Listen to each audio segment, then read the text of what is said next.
Jimmy Carter was the 39th President of the United States.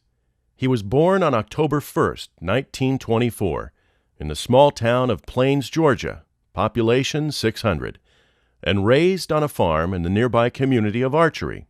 Well, living 2.5 or 3 miles outside of town on a farm in an isolated rural community, Plains to me was a big city.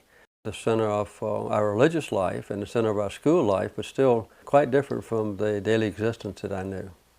From the time I was 5 or 6 years old, my aspirations were to go to college, and during those Depression years, the only potential colleges were West Point and Annapolis. Because they were free, I chose Annapolis.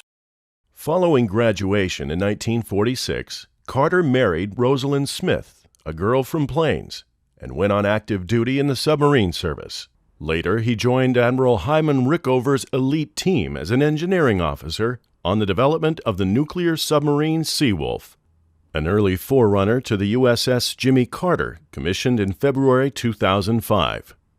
Well, I never intended to leave the Navy until I was home with my father during his final days and saw how much his life meant to Plains and how significant his life was in the personal well-being of so many people. When his father died in 1953, Jimmy and Rosalind Carter came back to Plains to take over the family peanut warehouse business. I was on the county school board. I was its chairman.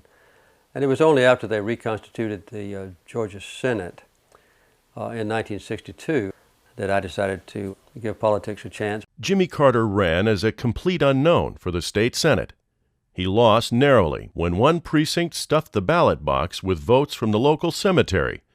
Carter fought back and won. He served 2 terms as Georgia state senator and 1 term as governor. Well, I grew up in a segregated South, and I saw the ravages of racial discrimination and violation of human rights.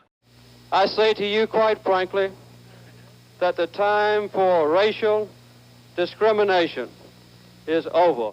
In 1976, family, friends, and neighbors from Georgia rallied behind him, becoming famous as the Peanut Brigade by mounting a door-to-door campaign when Carter stood as candidate for president.